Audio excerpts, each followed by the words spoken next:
Добро вечер во топ тема на ваша страна. Транспарентност е зборот кој најчесто го слушаме од актуелната влада. Таа се отвори за информации за новинарите, им ги направи пристапни, катастарот, централниот регистар. Добивме информации колку министрите трошат, а сега и градоначалниците и директорите, со тоа стави една јасна дистинкција со претходната влада. Но како се во ова функционира оваа транспарентност и дали е таа нова нормалност, вечерва дебатираме со Маријан Забрчанец, советник на премиерот за комуникација и односи со јавност, Петар Арсовски, комуниколог, и новинарот и собственик на порталот, сакам да кажам, Горан Михајловски. Добро вечер на сите. Забрчанец, она што пред неколку месеци го беше најчесто спомнуван збор, беше пиар тимот на владата. Дури добивме и нови зборови, пиарчење, долго критики, јавноста се сврти некако со критиките на овој дел од владата. Денеска, неколку месеци потоа, слушаме само за транспарентност. Дали ова максимумот што го добива јавноста како информација од владата? Ова е она што во моментот владата може да го обезбеди со своите капацитети за граѓаните и за медиумите. Граѓаните треба да бидат горди, бидејќи имаат влада која што одлучи на нивно барање да се отвори, да ги пласира информациите такви какви што се, фактографски, до медиумите и до граѓаните. Мене ми е мило што вие новинарите забележувате дека пиарот на владата се доведува во врска со транспарентноста. Тоа значи сме си можеби не целосно, меѓутоа ја остваруваме целта заради која што постоиме. Постоиме заради транспарентност, а не заради пропаганда или популарно наречено пиарчење. Ние сакаме да действуваме кон граѓаните и кон медиумите преку еден концепт кој што се вика отворена влада, а се темели на демократизација на медиумскиот амбиент, активна транспарентност и пристапност, односно можност граѓаните да пристапуваат до владата и да се овозможи таа двонасочна комуникација. Арсовски, дали ова што го имаме сега е некаква револуција во овој јавен простор или добивме, Могерини го спомена тоа како термин, една нова нормалност? Знаете како добре дојде на промената за која разговараме и не е дека не ја забележуваме, меѓутоа таа е далеку од доволна. Во овој момент мислам дека владата работи на својата транспарентност, меѓутоа тоа е само една половина од медаљата. Втората половина од медаљата е активната комуникација на владата со граѓаните во споредување на некакви нови социјални политики и нови реформи, помеѓу другото, кои ни следат и кои не се безболни, ниту пак ќе бидат безболни во наредниот период.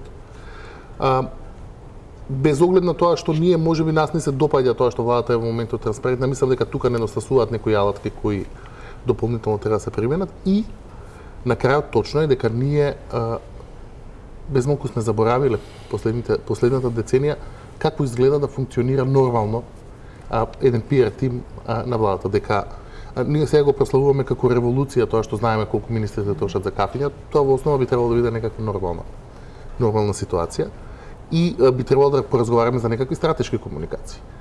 Меѓутоа, точно и не дека немам јас разбирање за тоа дека владата тргнува од голем дебел условно речено минус и дека не може се да се постигне во даден момент, но и пиар тимот на владата треба да биде свесен дека амбициите и критериумите на јавноста ќе продолжат да растат. Дека ова што кое сега го сметаме за условно речено револуција во комуникацијата, треба да остане едно базично ниво на нормалност, дека на тоа треба допрева да се надоградува. И дека патот до кој треба да стигнеме далеку сме од таму кај што треба да бидеме, иако насоката е неспорно позитивна. Горан, дали новинарите го добиваат она што им треба сега од владата? Во принцип да. Значи, ако правиме споредба со претходната влада, имаме многу поотворен пристап, во смисла на тоа дека зајавување се достапни, да се криваат телефони, ако ништо друго, барем криваат телефони.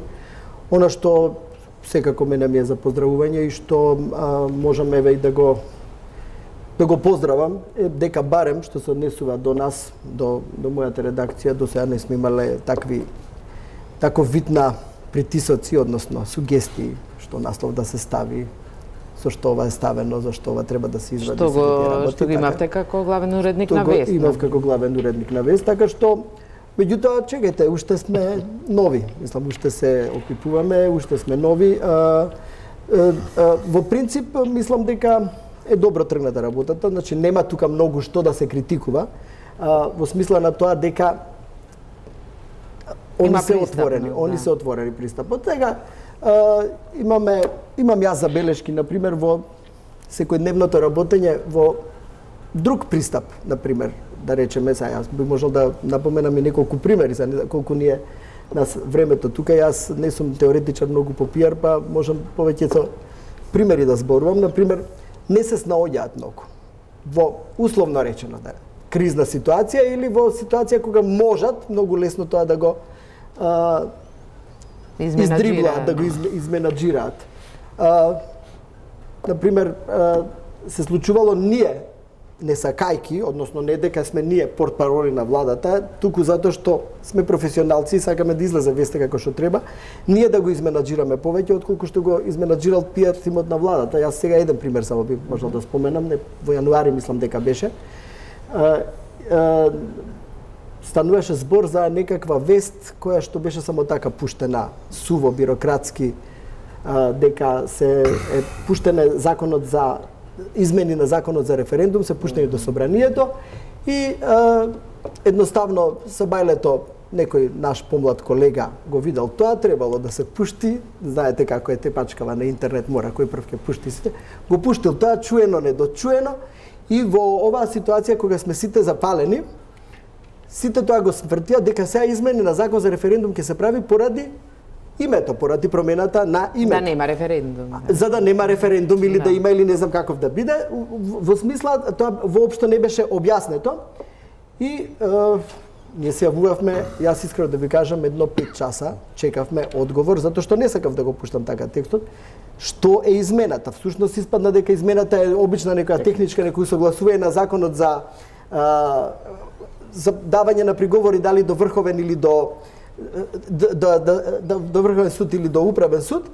Меѓутоа, штетата веќе беше направена и владата не реагираше тука. Односно пиар тимот на владата не реагираше на време, бидејќи кога почна еден на друг, го знаете, македонско новинарство за жал е такво копи-пейст новинарство, еден друг трет, па уште повеќе го проширил насловот и сите работи, па кластерите се направија по агрегатите, па тоа стана вест на денот и на крај добивме некоја информација која што исто мене ми беше, да ви кажам, малку и смешна, дека владата толков се изреагира, што наместо да тие го објаснија тоа, меѓутоа вика ќе прекинеме со процедурата за имене, за да не наштетиме на преговорите за името.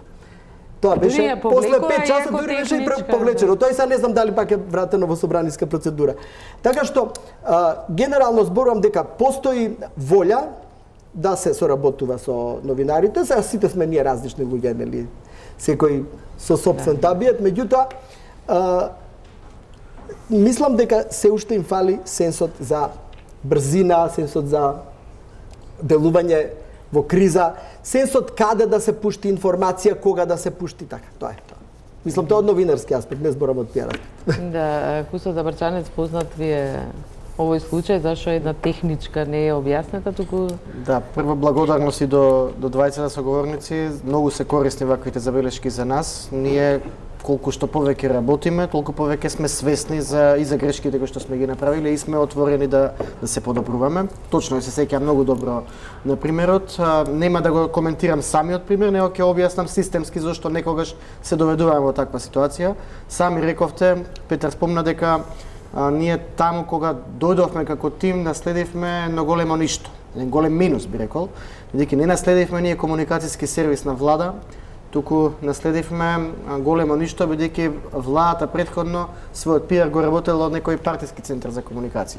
Сите се сеќаваме добро на тоа. Во овие неколку месеци градевме систем од нула во рамки на централниот сектор за односи со јавност, но и градевме систем на координација и соработка со односите со јавност на министерствата, Конкретниот случај е еден од тие примери кога беше неопходна координација на едно, а можеби повеќе министерства.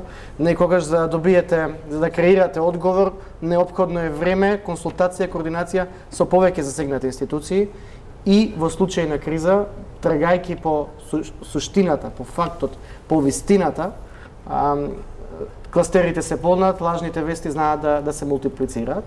Во суштина станува збор за потреба од координација, за потреба од барање на фактите кои што подоцна треба да бидат изнесени до. Да, меѓутоа информациите многу побрзо се шират отколку вие што лажните вести најбрзо се шират. Да. Како изгледа транспарентноста на дело, истражуваше Огнен Чанчаревич, барајќи информација за советниците на премиерот, да видиме што доби како одговор од владата, но анализираше и какви се искуствата на другите новинари. Да ја видиме анализата на Чанчаревич. Што работи владата? Колку трошат министерствата? Колку трошат функционерите? Каде патуваат? Со кого? И по која цена? Кои се новите функционери во државниот апарат? Какво искуство имаат и од која позиција доаѓаат? Ова се само мал дел од прашањата по чии одговори новинарите се којдневно се обидуваат да дојдат, а за кои надлежните институции се должни да ги достават. Топ тема на ваша страна побара владата да ни достави листа на посебни советници на премиерот со дата на ангажирање, објавениот оглас и нивното CV. Одговорот беше брз, но делумен. CV-ата на советниците не беа вклучени во одговорот, со објаснување дека барањето е проследено до службите. Така, останавме покуси за работното искуство на 13-те посебни советници на премиерот, клучното во нашето истражување, дали и колку се компетентни за функцијата која извршуваат и дали ги исполнуваат критериумите, наведени во распишаните огласи. Како пример ќе ја земеме Тања Чачарова-Илиевска, посебен советник на премиерот за правда.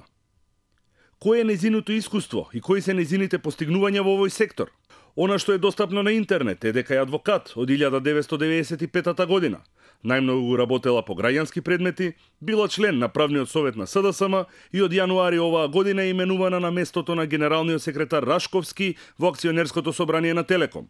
Кој е Ѓорги Тасев, посебен советник на премиерот за млади и спорт? За него не може да се најде ниту слика, а единствената информација е дека бил единствениот кандидат кој ги исполнувал сите услови на огласот. Слично е и со посебниот советник за транспорт и врски, Фидан Колев, за кого може да се најдат оскудни информации, дека потекнува од Струмица, бил против кандидат на Стефан Богоев за преседател на младината и потоа именуван за советник за младинска политика. Информација поврзана со транспорт и врски нема. Интересно е именувањето на Љубе Бошковски за посебен советник за странски инвестиции, кој предизвика најмногу реакции во однос на неговите компетенции на ова поле. За жал, и неговото CV не е достапно, за да може да се тврди спротивното. Транспарентноста е често користен збор на премиерот Заев и неговите министри. Но многу често транспарентноста се поистоветува и со ажурност во одговорите, а за да може да стане збор за транспарентност, потребно е да има и одговорност. Факт е дека оваа влада е далеку поотворена кон новинарите, дека брзо одговараат на нашите прашања, доста се поефикасни и попристојни со некакви мали исклучоци. Генерално се пристојни во односот кон новинарите, брзо добиваме информации, портпаролите комуницираат, но прашањето на добивање одговори и прашањето на транспарентност не се иста работа. Ние се уште во владата постои тајновитост на процесите. Транспарентноста како таква не значи ништо ако нема одговорност и ако по она што ние го пишуваме нема процеси во кои виновниците ќе бидат казнети. Во овој момент, иако има одреден исчекор, се уште принципот на неказнивост сметам дека обстојува. Уште на самиот старт, владата на премиерот Заев почна офанзива во отчетноста, но во делот на работењето и трошоците на нивните претходници. Доставените новинарски прашања беа одговарани веднаш или на официјални пресконференции. Она што ги изненади новинарите, но и граѓаните, секако беше формирањето на Министерството за комуникација, транспарентност и отчетност, кое го води поранешниот новинар Роберт Поповски. За да се подобри отчетноста, па и транспарентноста, владата донесе одлука со која услугите на Централниот регистар и катастар останаа бесплатни за новинарите, но остана спорен фактот што новинарот мора да наведе што сака да истражува и се чека од 1 до 7 дена за да може да почне со истражувањето. Патните трошоци, нешто што беше мислена именка до сега се јавно достапни, исто како и трошоците на функционерите. Министерствата се задолжени квартално да објавуваат информации, а владата најави дека ќе ги задолжи јавните претпријатија да ги објавуваат своите трошоци. Според Цветковска, влечењето паралели и споредбата со претходните гарнитури е целосно погрешен чекор, како на владата, така и на новинарите. Постојано има некаков притисок дека ние мора да напоменуваме дека оваа влада е подобра од другата и дека они не правеле вака, тие правеле така. Мојата работа како новинар, нашата работа е друга. Нашата работа е да ги детектираме слабостите во системот, да ги пронаоѓаме и откриваме злоупотребите и да ги притискаме институциите да реагираат. Тоа е концептот на одговорност. И нема потреба ние постојано да споредуваме, иако и ова интервју така почна. Јас почнав, иако за разлика од претходната влада, па што? За разлика од што? Претходно живеевме во едноумие. Мислам, со кого ние ќе се споредуваме постојано. Тие имаат своји обврски со законот, ние имаме наша работа во интерес на граѓаните и тоа е тоа. Тоа е се што нас новинарите како заедница треба да интересира. Многу прашина и бурна реакција во јавноста се крена и поради бројот на вработени во пиар секторот на владата и министерствата и сумата која им се исплаќа за услугите. Истражувањето на новинарката Кристина Озимец покажа дека околу 120 лица се ангажирани и работат во пиар секторот покрај стандардните и задолжителни оделенија за односи со јавност, но и дека годишно им се исплаќа над 600.000 евра. Да, тоа беше Огнен Чанчаревиќ. За Врчанец ги слушнавте дека еве и тука нашите соговорници признаа да има транспарентност, ама да престанеме да се споредуваме со поранешната влада, тоа е период кој заврши. Велите има транспарентност, но она што се жалат новинарите, еве и Огнен доби само листа на советници на премиерот, меѓутоа сите други информации повикувате на закони, членови од закони, пристап, лични податоци и така натаму, она што го добивате не потполно. Го одолжувате тој процес на доставување информации. Зошто ако сте толку транспарентни? Ние секогаш се трудиме одговорот да биде комплетен, некогаш за да се комплетира одговорот е потребно време. Она што можеме веднаш да го доставиме како информација, она што секторот за односи со јавност го поседува во моментот, го испорачува веднаш, се останато подразбира време заради потребата од прибирање на одредени информации од други институции и кабинети, некогаш тоа зема време. И кога намерата е да се доставува до секој кој што прашува колку што е можно побрз, но и потемелен одговор. Да, меѓутоа еве ги слушнавме критиките дека не секогаш се брзи и од друга страна се борите за транспарентност, ама кога доаѓаме до вработување во владата, тука нема многу транспарентност, дури веќе ви се упатија многу критики откако се открија некои вработувања. Последното е на децата на Мирослав Грчев и претседателот на парламентот Ала Џафери, кои се ангажирани во ЕЛА. И значи продолжува една политика на претходната влада да се вработуваат деца на високи функционери. Не, видите, Македонија е мала земја и сигурно дека децата на одредени луѓе треба да работат некаде, како што секој заслужува работно место. За конкретниот случај немам информација. Мислам дека министерот Манчевски рече дека го испитува прашањето, не би го нарекол ни случај. Добро, не демантира дека се вработени. Не е политика на владата во некој случај да ги вработува своите деца. Политика на владата е да обезбеди работни места за сите заинтересирани граѓани кои што немаат работа. Далеку од тоа дека е политика на владата да ги вработува своите деца. Велите министерот Манчевски го испитува случај? Тој рече така дека ќе провери за што станува збор. Арсовски околу вработувањата и најмногу се дигаше врева во последно време и околу вработувањата и во самиот пиар сектор. Морам да кажам дека во прилогот беше направена грешка, не постои министерство за транспарентност, комуникации. Постои кабинет на министерот Роберт Поповски, кој е задолжен за... Така, и постои сектор за односи со јавност, кој што е сервис комуникацијски за граѓаните во името на целата влада. Да, тука имаше грешка, тоа е точниот наслов и функции. Арсовски, што мислите за целата врева, еве да се вратам околу пиар сектор? Мислам дека има неколку точки кои вредат да се разговараат. Знаете како ние сме на почеток на овој процес, по неколку оски оваа влада избрала некои малку контроверзни решенија, односно кои не сме ги провериле во пракса, не знаеме како ќе функционираат. Например, таа се откажа од владино рекламирање. Ќе видиме дали е тоа добар или лош потег.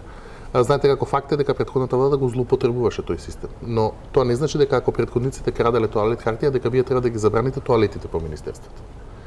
А постојат милион легитимни причини зашто владата би можела да се рекламира. Например, за носење појас, нефрлање ѓубре, стоење во линија, менување на некаква јавна свест и така натаму. Тоа е едното прашање. Внатре во тоа, владата во 21. век мора да комуницира со граѓаните на некаков начин. Затварањето на еден канал нужно, бидејќи крајната сума мора да е еднаква, носи до зголемување на другите канали. И затоа владата мораше да ги засили своите капацитети во PR и да се посвети малку на социјалните медиуми како Facebook, Twitter, Instagram, Foursquare и така натаму и така натаму. И мислите дека им требаше толкав тим? Не, видите, тоа е прашање дали тој тим врши нешто врши работа. Не знам дали им требал толкав тим или не. Вака изгледа значајно кога ќе кажете 120 луѓе дека се вработени во PR-от на владата. Меѓутоа тоа јас го гледам од еден по системски аспект, а тоа е дека владата одлучи еден канал за комуникација да затвори кон граѓаните и на сметка на тоа да зголеми други канали за комуникација, дали тоа предимензионирано или не, времето треба да покаже. Тоа е прво. Втората точка е имајќи предвид дека голем дел од оние кои работат кои во моментот го работат PR-от на владата доаѓаат од професии, дали невладени организации, дали новинари кои се претежно фокусирани на транспарентност. Мислам дека во моменталната агенда на комуникацијата со јавноста на владата доминира прашањето на транспарентност. Може би повеќе од што е тоа потребно. Во овој момент медиумите и јавноста се во така наречена тетрап фаза со владата. Ние сме се уште во љубов со новата влада, бидејќи ги споредуваме со претходниците. Таа фаза ќе заврши. Колку и да е болно за нас како аналитичари, како граѓани за медиумите, работата на PR секторот на владата не е само да обезбеди транспарентност, туку и да влијае на јавната агенда, да влијае на јавното мислење и да поддржи реформи кои во моментот можеби се непопуларни. Значи, тоа колку и да звучи комплицирано во смисла дали е тоа пропаганда или не е пропаганда, тоа е дел од работата на владениот PR тим. Тие мора на пример да се борат за тоа што е агенда на владата, да речеме да кажем пример покачување прогресивниот персонален данок. Тоа е непопуларна реформа, нема кој во Македонија ќе ви каже сакам да плаќам повеќе данок. Работата на PR тимот на владата да се бави и со тоа, да го оформува, да не збориме за нужните реформи на јавната администрација, итните реформски приоритети. Прашањето со името и така натаму и така натаму. Во основа јавното мислење е ретроградно и конзервативно. Борбата на PR тимот на владата е да го менува, да го еманципира, да го подобрува помеѓу другото. И гледам дека во нивната агенда во моментот доминира транспарентноста, што е добро, што не е лошо во оваа фаза. Меѓутоа да ви ја укинам неизвестноста. Љубовта помеѓу вас и јавноста ќе заврши. Некогаш ќе дојдете во фаза во која ќе мора да имате некаков друг однос. Значи тоа е втората оска во која има за што да се разговара понатака. Третото е целата оваа колку се они вешти во таа технологија и така натаму, мене таа најмалку ме занима. Знаете како, повеќе би сакал да се искрени, а не вешти, одошто вешти, а не искрени. Имавме таква влада, ова ми е предпочитана ситуација. Ова е обратно. Имате реплика, да. Па Горан. Значи, се согласувам со дел од поентите, меѓутоа треба да знаеме дека оваа влада мораше да ја гарантира транспарентноста. Секторот за односност мораше на почеток да го укине владиното рекламирање, да ги декласифицира информациите, за да постави основи на отворена влада. Во спротивно, можеби ќе влезевме во некоја друга замка, можеби ќе влезевме во замка на нова пропаганда, можеби ќе влезевме во замка на лажна транспарентност. Во секторот за односи со јавност на владата не работа 120 луѓе, работа 25 луѓе, кои што вршат работа можеби за 120. Агендата за транспарентност... Да, меѓутоа плюс во министерствата има посебни така е, има PR тимови, има некаде по еден, некаде по двајца луѓе кои што работат односи со јавност. И плюс агенции... Нема агенции. Тоа е клучната разлика меѓу претходните влади и оваа влада. Во 2014 владата на Република Македонија потрошила 7,5 милиони евра за PR, пропаганда, реклами, агенции, консултати и така натаму. Проектираниот износ за јуни 2017, јуни 2018 е околу 500.000 евра за трошок за потребите на односите со јавност не за плати, не само за ангажманот на луѓето. Тоа е 15 пати помалку трошок пари на граѓаните. 15 пати помал трошок пари на граѓаните, без пропаганда, без притисок врз медиуми, без сугерирање за наслови, без мешање во редувачка политика на граѓаните. 15 пати помал буџет за да се гарантира транспарентноста. Овие 25 луѓе кои што работат во секторот за односи со јавност ја сработија транспарентноста. Сите оние трошоци кои што ги видовте, тие не се појавија сами од себе. Тие табели, тие проверувања, тие споредби, некој мораше да ги одработи. Ги спомнавте социјалните медиуми и во најавниот прилог велите зошто Facebook и Twitter се омилена алатка на владата на Република Македонија. Не, Facebook и Twitter се омилена алатка на граѓаните. Ние мораме да комуницираме со граѓаните преку алатките што тие ги користат. Одделението во секторот за односи со јавност кој што работи социјални медиуми брои 4 луѓе. Тие 4 луѓе ја спроведуваат и агендата за дигитална транспарентност на владата на Република Македонија. Тие го изработуваат софтверот, тие прават концепти за промоција преку електронски канали на отворената влада. Горан, дали е потребен сега имавме истражување, ја реков 120 заради истражувањето на Маквас, кој беше потврдено според информации дека во сите министерства, во сите владени институции, заедно со овие луѓе заедно со сите за кои што на хартија пишува. А сумата за која е да ја трошите? Овие се редовно вработени? Не. Дури не се ни редовно вработени, ангажирани со авторски договор. Бидејќи знаеме каков закон за администрација е наследен, знаеме какви ограничувања, како се местеле критериумите и се прилагодувале согласно луѓето кои што работат владата, не согласно потребите. Кога се основа новата влада, за да се обезбеди тој демократски комуникацијски сервис, неопходно беше да се обезбеди брз ангажман на луѓе кои што знаат демократски да комуницираат со граѓаните на Република Македонија.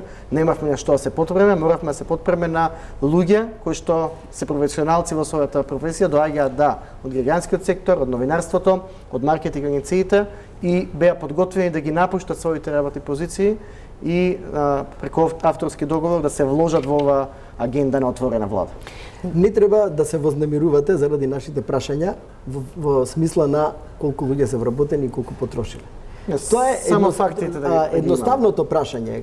За мене, еве не како новинар, туку како даночен обврзник на оваа држава. Мене ме интересира колку пари се трошат. Не само кај вас, него ме интересира колку пари од моите пари се потрошиле секаде во влада. Мислам дека се уште, дури во оваа влада што нели еве испофаливме дека е транспарентна или многу поинаква од другата све, се уште која ќе се чепне тоа прашање, се уште е табу тема, кое што не радо се одговара или едноставно малку попреку те гледаат. Значи, уште сме далеку тоа што го рече Петар Преска, од ситуација каде што јас секој понеделник, односно секоја недела навечер ги добивам на мејл трошоците на Тереза Меј. И каде била и што била и дали била со сопругот и дали патувала со приватен авион, дали патувала со авион на военото воздухопловство или патувала со комерцијална линија и слично. Така што имаме уште многу да учиме и да се надеваме дека ќе продолжат во таа насока. Затоа што да си бидеме искрени, и ние првата година немавме проблеми со владата на Груевски.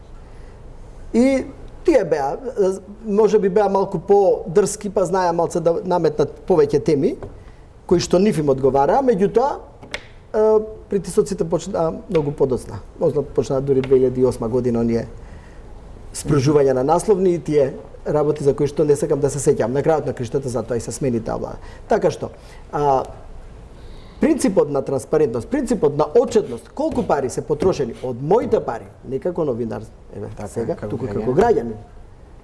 Тоа мора да го имате секогаш на ум. И секој трошок, значи дури и мобилниот телефон што го користите, мене ме интересира колку сте го. Затоа ги објавивме трошоците службени на министрите, замениците министри, државните секретари и ќе кажа тоа се малите пари, тоа се кафењата, водите.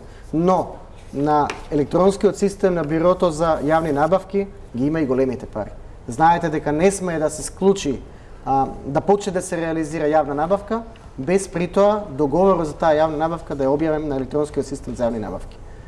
И таму ќе го цитирам премиерот, вели ќе проверите дали се купило железо по 1 евро колку што е на пазарот или по 8 евра и се изложувате на јавност Јавноста е таа која што ќе пресуди дали добро или транспарентно, домаќински и отчетно одреден функционер извршил својата задача. Да, но Јас сакам уште една работа околу ова рекламирањето, нели? Па владата пред известно време се пофали дека нели не се рекламира, не троши пари, меѓутоа се рекламирала на Facebook и на Twitter. Божем, тоа е без пари. Мислам, сите знаеме дека и рекламата на Facebook и Twitter чини и дека тие пари одат на друго место. Одат во Facebook. Може ли малку околу рекламирањето, само две-три поенти? Се согласувам дека ќе дојде време кога можеби ќе се каеме за оваа одлука. Пак ќе кажам, мораше на почеток да се повлече линијата, да се создадат услови за отворена влада. Кампањите со пари на граѓаните мора да бидат спроведени по точно утврдени критериуми и протоколи. Ќе отвориме јавна дебата, ќе дискутираме за оваа мерка на владата, добре дојдени се коментарите, меѓутоа за да се рекламира владата, мора да се знае што е кампања од јавен интерес.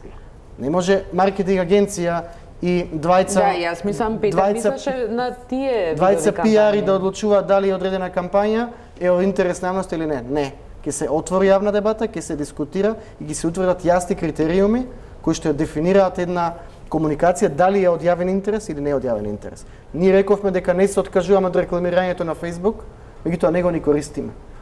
Единствениот случај кога сме употребиле Facebook реклама е кога го промовиравме настанот за независноста на Република Македонија, денот на независност 8 септември, кога ги поканивме граѓаните во дворот на владата, кој што го отворивме за разлика од претходно, да учествуваат на еден граѓански настан. И намерно не се рекламираме, иако имаме право на тоа, не сме си го ограничиле тоа, бидејќи сакаме прво да воспоставиме критериуми дури за Facebook рекламирањето. Во кој случај сме, во кој случај не сме да се рекламира на Facebook. Да, меѓутоа е факт, морам да се придружам на Горан, дека на прашањето кава е платата на тој и тој советник, или ќе го чекаме одговорот, или нема да го добиеме, еве зошто никаде не се објавени надворешните соработници на премиерот. Ја го добивме списокот на советниците кои се редовни.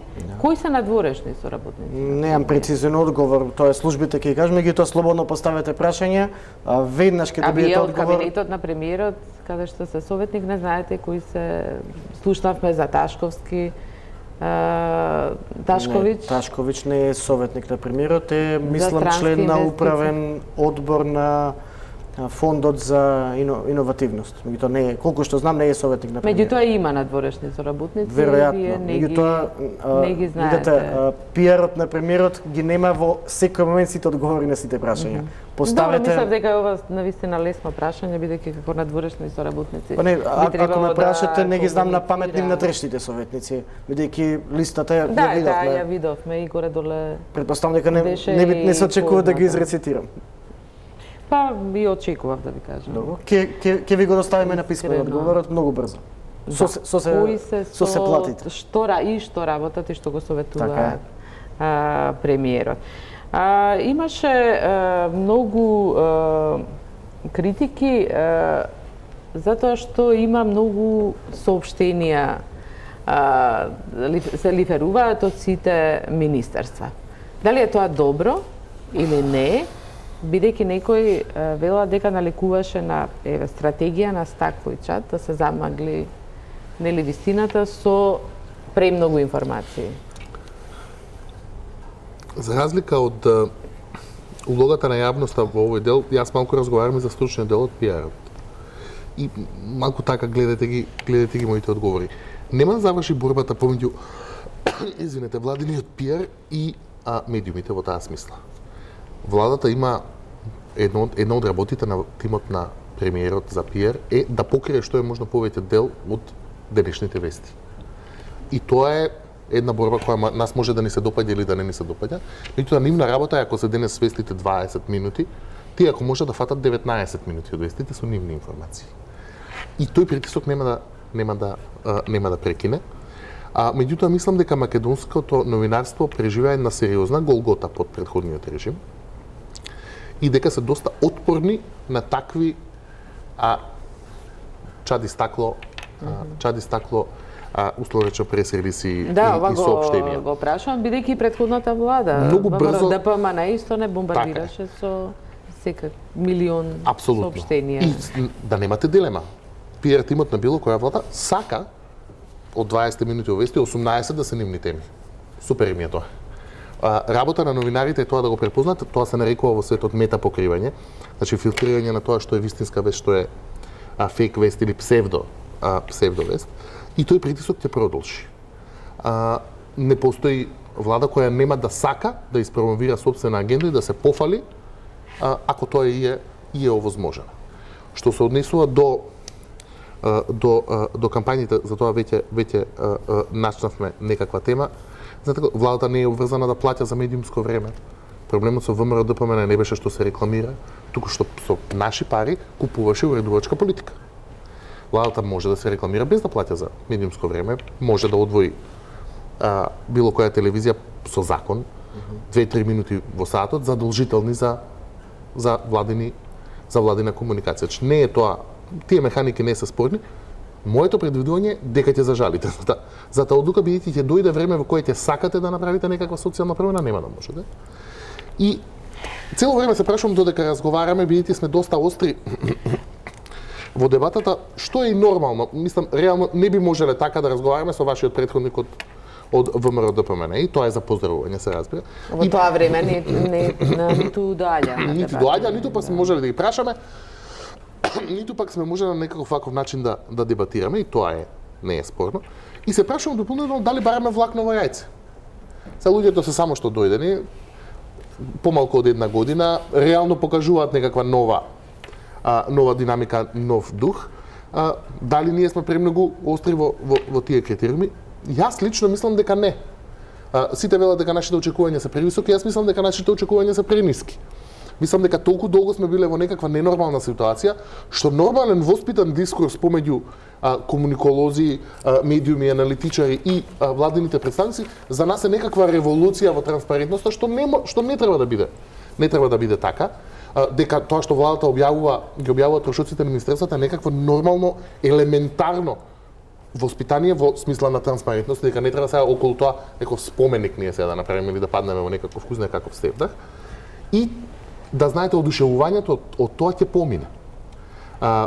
Јавноста ќе стане по-захтевна во таа смисла, така што мислам дека и владиниот тим треба да се подготвува за една условно речено, по-агресивна борба со јавноста во таа смисла. Сања, во врска со ова барањето наше. Мислам дека тука е во голема мерка вината и во новинарството треба да се бара, затоа што ние 11 години изградивме новинарска култура на непрашување.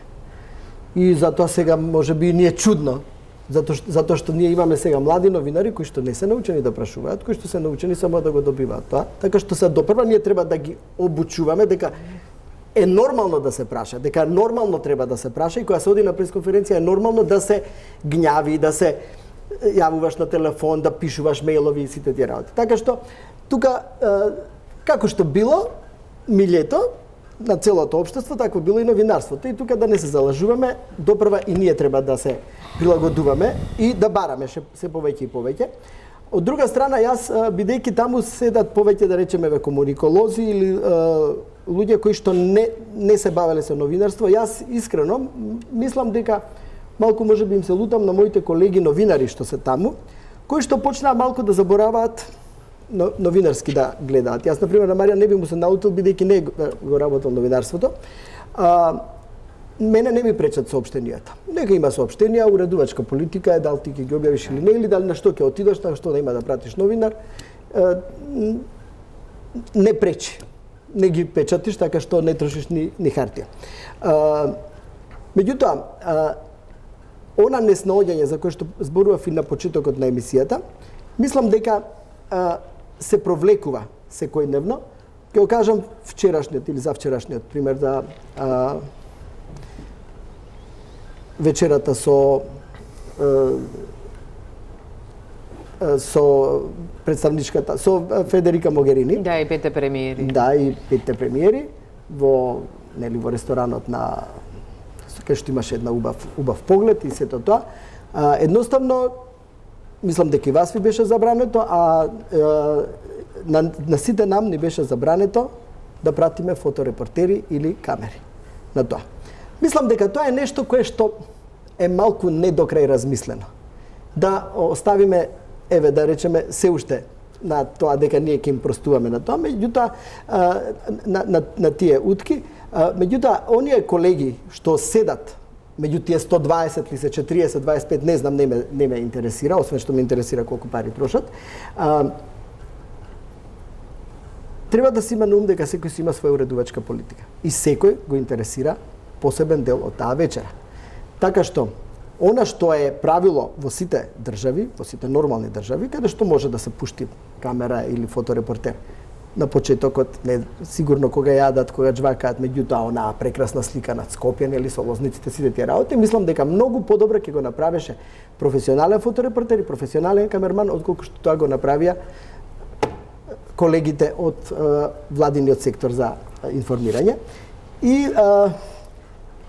со фино за поздравување дека секое министерство веќе малтене си има свој професионален фотограф и тоа го покрива или го покриваат со Ние си знаеме дали си има или си нема. Меѓутоа, и видео мислам дека ако се вратиме на вистинското новинарство, значи не зборуваме за пропагандистичкото новинарство. Ако се вратиме на вистинското новинарство не подразбира само збор, вистинското новинарство подразбира и слика, вистинското новинарство подразбира камера, вистинското новинарство подразбира целокупна приказна. Тоа е таа борба што треба заеднички да ја водиме.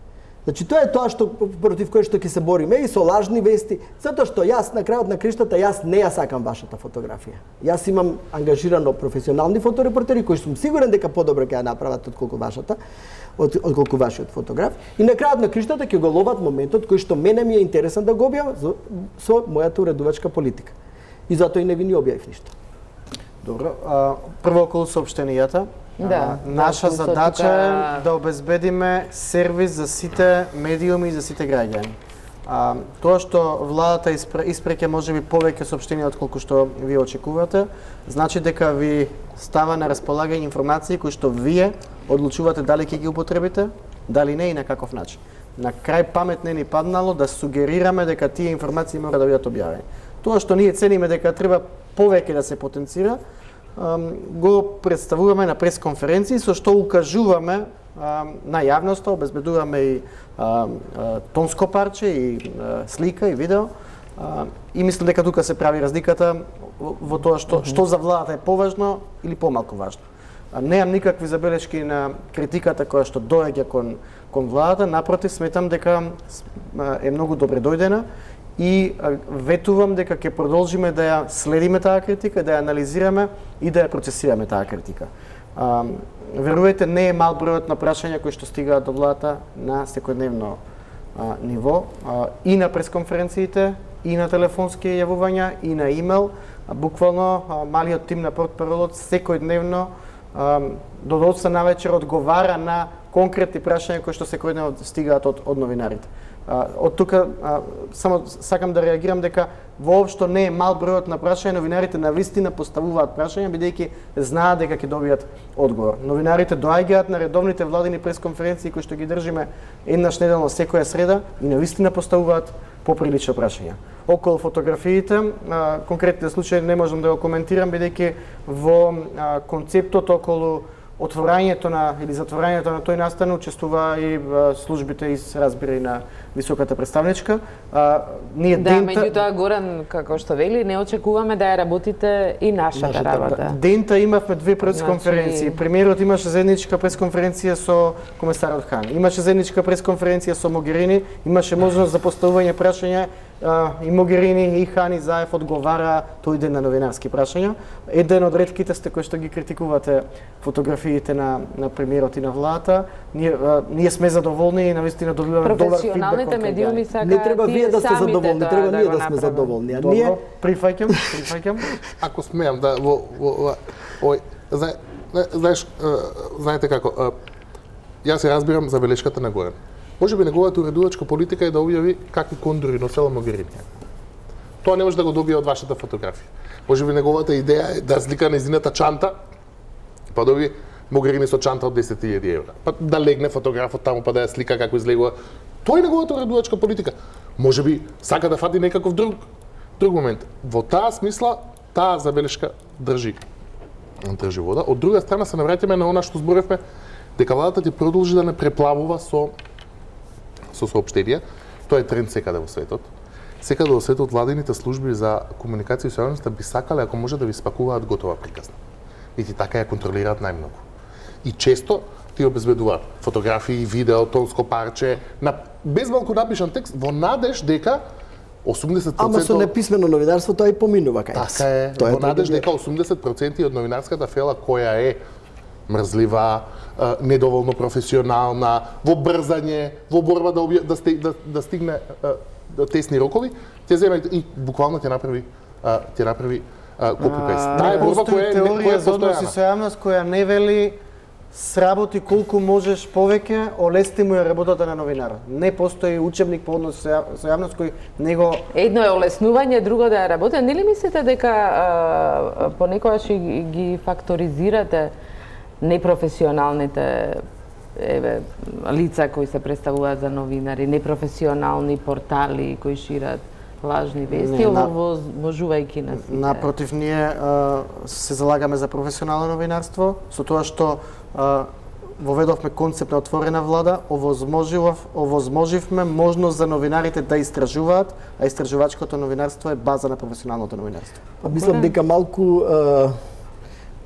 и вие заскитавте во таа отвореност, да речеме. Јас се сеќавам на еден брифинг со премиерот, каде што во еден така прилично широк круг, каде што јас бев тој што на почетокот прашав, затоа што да речеме, да не ги откривам годините, меѓутоа сум поминал многу брифинзи до сега во моето работно искуство, каде што сам прашав што е овде за објавување, што не е за објавување, дали бидејќи стануваше збор за брифинг за името, за спорот за името, и едноставно од владините представници ни беше речено дека па и онака ќе излезе.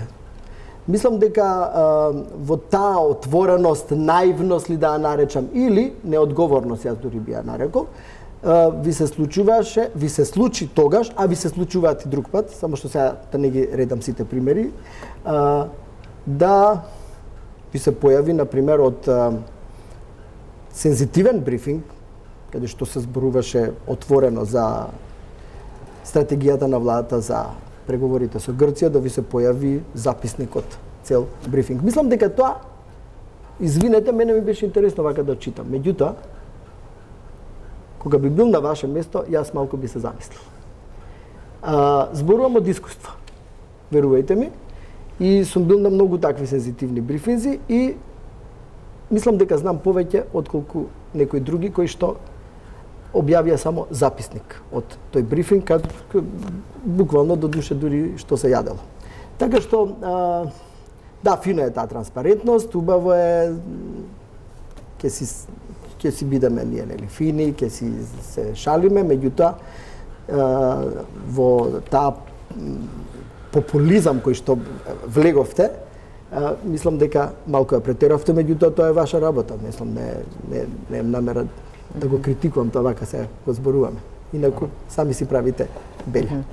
Јас имам уште едно прашање, оно што исто реагиравме на пиарот на владата.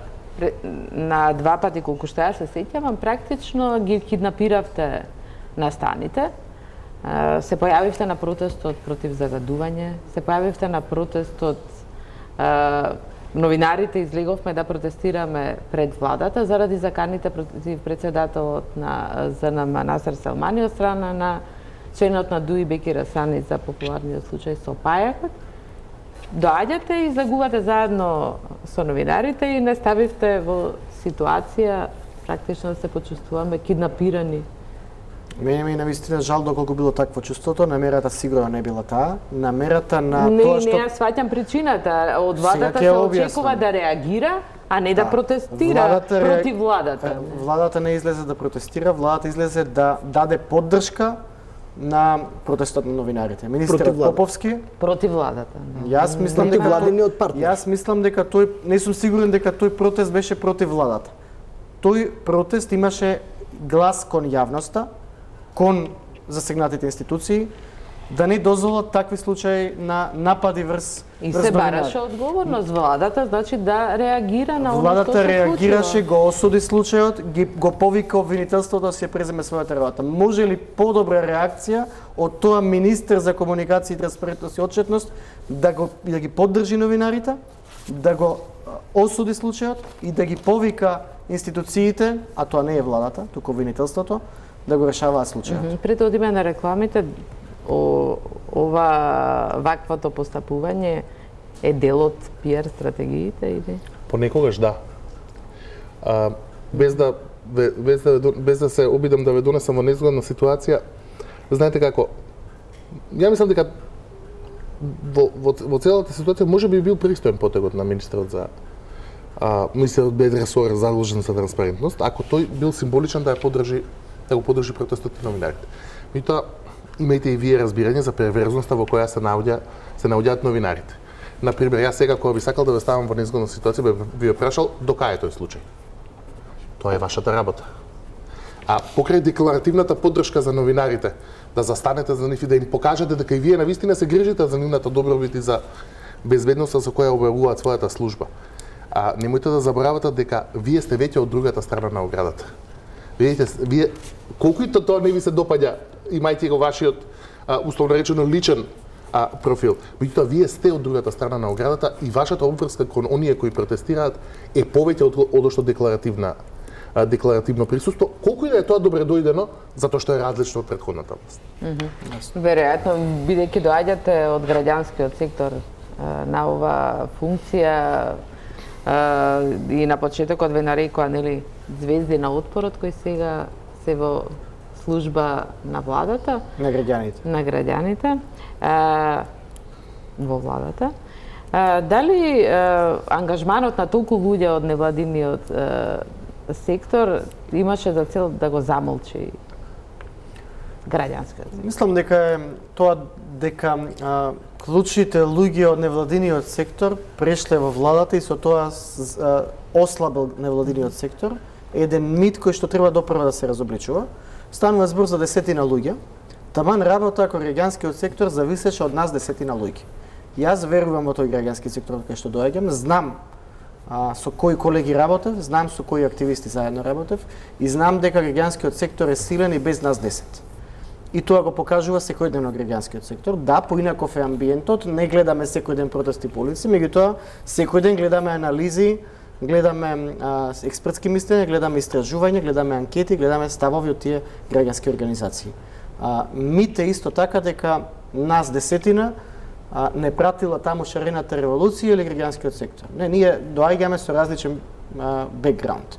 Јас сум работил во граѓански сектор и во бизнес сектор. И другите како мене, кои што денеска професионално ја обувуваат својата задача, не беа делегирани од граѓанскиот сектор, ниту пак шарената револуција ги номинираше таму.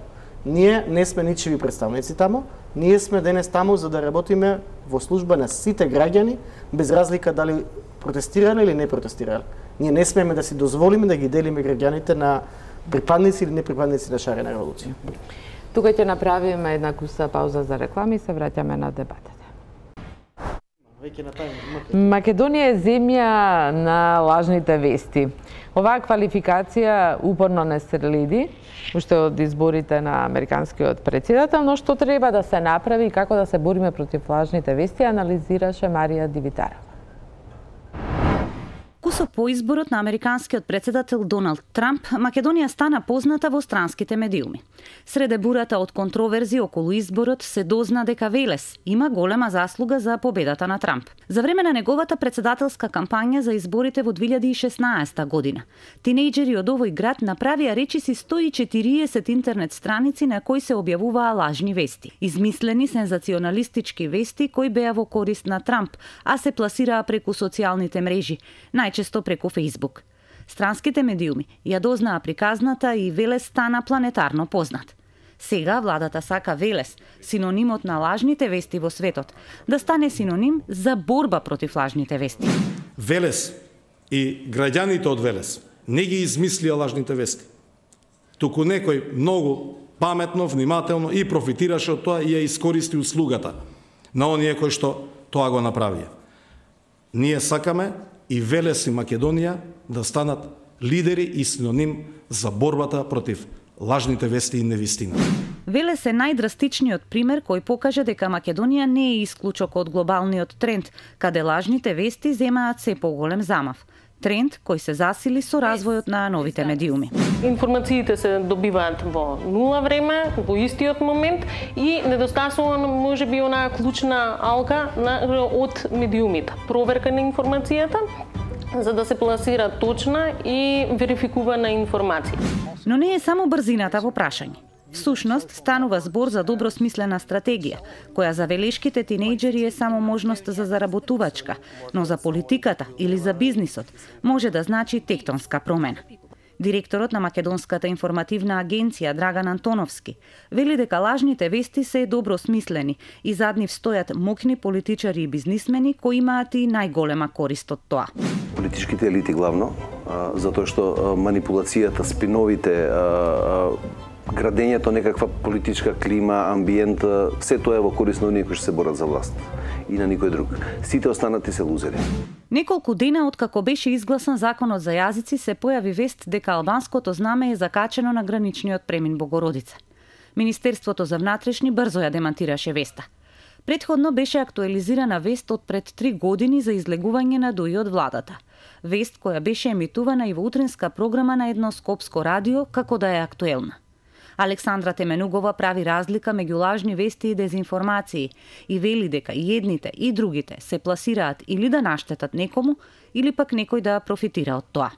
Сите оние информации кои што се лажни, неточни, мислидинг, не знам како би го превела, значи кои што наведуваат на погрешно однесување, погрешно верување кај публиката, создадени на посебен начин за да бидат презентирани и промовирани во јавноста со цел да нанесат штета или пак да остварат профит. Антоновски пак зборува за доминација на лажните над професионално обработените вести, а тоа се должи на опаднатата доверба во медиумите и нападот на вредностите во општеството. И едното, и другото отвораат сериозен простор за лажни вести. Освен ова, вели Антоновски, паднати се и професионалните стандарди во медиумите. Мислам дека имаме ниски професионални стандарди, има многу луѓе не се вложува во едукација, во професионализација, во млади луѓе кои што ќе работат според стандарди. Вие во овој момент можете да ги соберете, не знам, да направите еден професионален медиум од сите медиуми кои што ги имаме. Сите овие нуспојави што ни се случуваат сега, можеби повторно треба да не вратат назад на првите часови што ги учиме нашите студенти во основите на новинарството. Кои се основните принципи врз кои што делуваат новинарите? Проверена информација, точна, навремена, правична. Во март годинава Европската комисија го објави извештајот на група експерти со препораки за мултидимензионален пристап во справувањето со лажните вести. Европските стручњаци поставуваат 5 столба во борбата против лажните вести.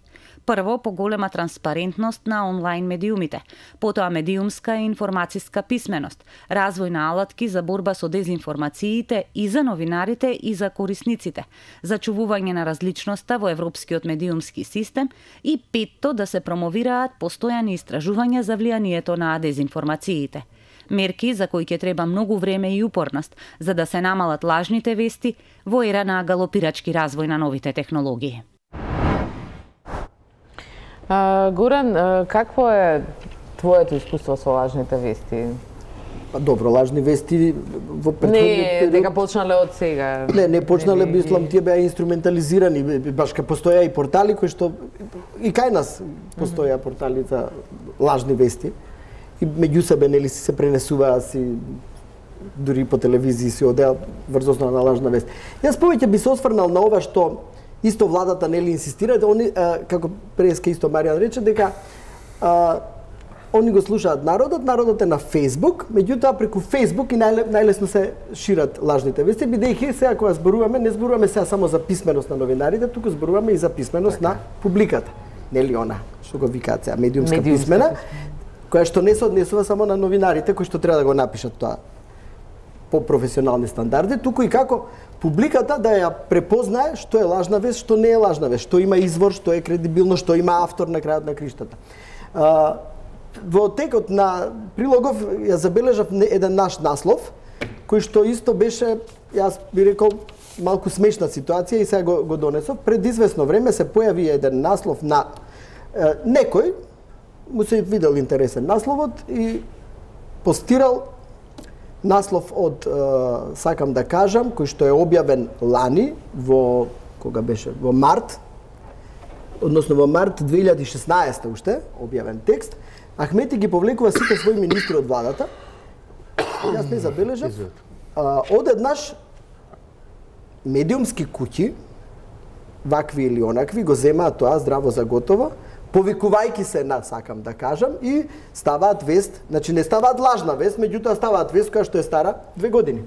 Ја земаат од никој што го ширува насловот на... Затоа што го виделе на Facebook, без да проверат кога е објавено, како е објавено, контекстот на целата приказна не е објавена. Едноставно видовме вечерта дека имаме голем собраќај, почнавме ние да паничиме зашто нашава вест сега стара се чита.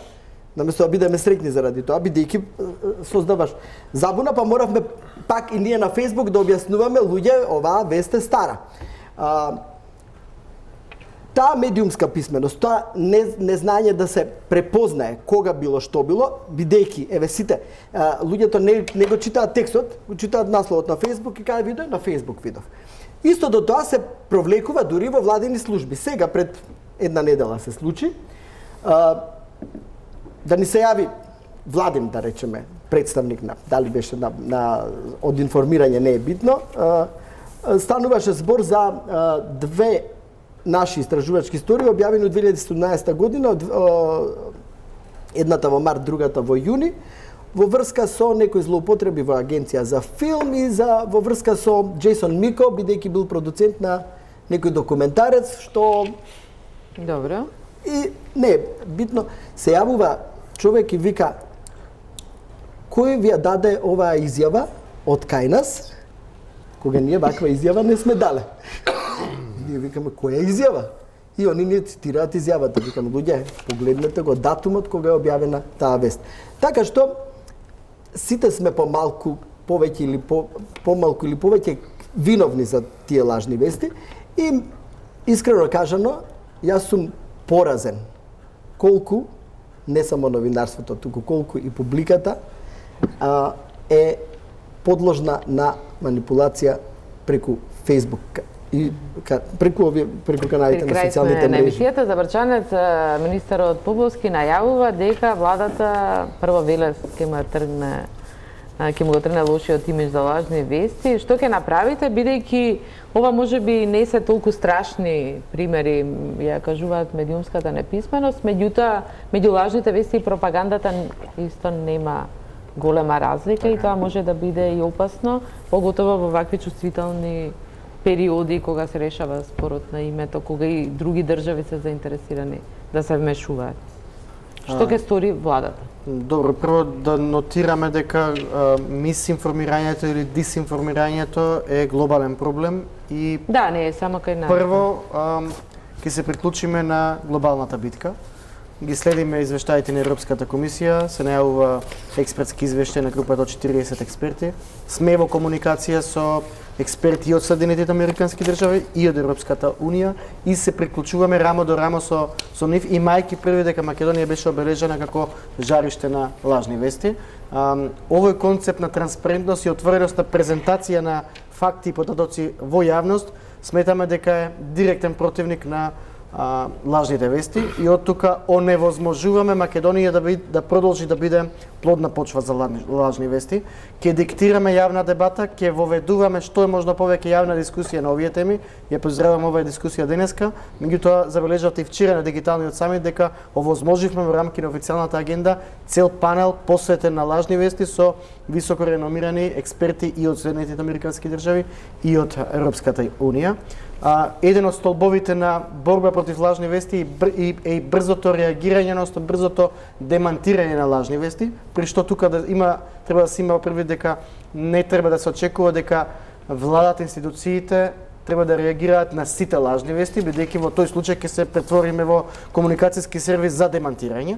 Треба да се прави проценка која лажна вест навистина се проширила и треба да биде пресечена или оневозможена да се шири преку официјален демант. Меѓутоа, не на секоја лажна вест да се реагира, бидејќи така пак давате преголема видливост на лажните вести. Ја поддржуваме само регулацијата. Сметаме дека сервисите за проверка на факти, Советот за етика, ЗНМ имаат навистина и вештини, и знаење, и професионализам, за да поттикнат само регулација, и ние го поддржуваме тој концепт. Исто така како што ќе ги поддржиме сите концепти за програми за медиумска писменост за населението. За крај, Арсовски, што може навистина да се направи против лажните вести и колкава е опасноста ако влијаеле врз председателски избори во една Америка, колку штета може да се направи на Македонија, да и пропагандата преку лажни. Лажните вести врзани со big data mining, не треба да се заборави тој скандал со Cambridge Analytica, бидејќи е врзан со микротаргетирањето, бидејќи е врзан со пласманот на лажните вести, се глобален проблем и тие се многу сериозен проблем, бидејќи задираат во системот на начинот на функционирање на социјалните медиуми и вестите преку социјални медиуми, такви какви што ги знаеме. Има неколку работи кои може да се направат. Прво, мора да се стегнат политиките за приватност на сите социјални медиуми. Тука можат владите да реагираат. Како и што реагираше владата на Соединетите американски држави за експлицитно давање согласност за користење на лажни податоци. Се не некаков огромен ферман во кој на крајот имплицитно ти си дозволил всушност се. Тоа е едното нешто кое може да се направи. Регулацијата е прашање дали треба или не. Некои од земјите дури од Европска унија, Германија и Франција, мислам дека посегна и поделна регулација на лажните вести на интернет. Тоа е малку проблематично, видите тесна линијата помеѓу цензура на лажни вести и цензура воопшто. Така што тоа е тука треба еден внимателен пристап, но секако може да инсистира владата на некакво атрибуирање на вестите, подпис со вистинско име, да се знае вистински факти. Овие сервиси за проверка се исто така многу важни, бидејќи се невладин систем. Постои уште еден систем, а тоа е да се намали можноста да се монетизираат лажните вести, да се намали можноста да заработуваш многу од лажни вести. Тоа е нешто по кое државата може да функционира и се разбира на крајот треба да инсистираат технолошките компании, односно социјалните медиуми да имаат тоа не е секогаш наједноставно. Говор на одмар за против терористички активности, вештачката интелигенција релативно добро ги таргетира, меѓутоа лажните вести се посуптилни и на крајот медиумската писменост е многу важна. Владата мора да инсистира на некакви кампањи на обука на граѓаните, тоа е важно и за нив и за нас како општество да не веруваат на првата вест што ќе ја видат, дека сепак мора одговорно да пристапат кон своето читање на интернет, дека мора да проверат 2-3 разни избори. За жал живееме во такво време во кое и секој граѓанин мора да биде уреден. Значи треба да се вложува и во медиумско описменување. Благодарам на сите вас за учеството во вечерашната топ тема. Благодарам на вниманието. Останете со Телма, имајте пријатна вечер.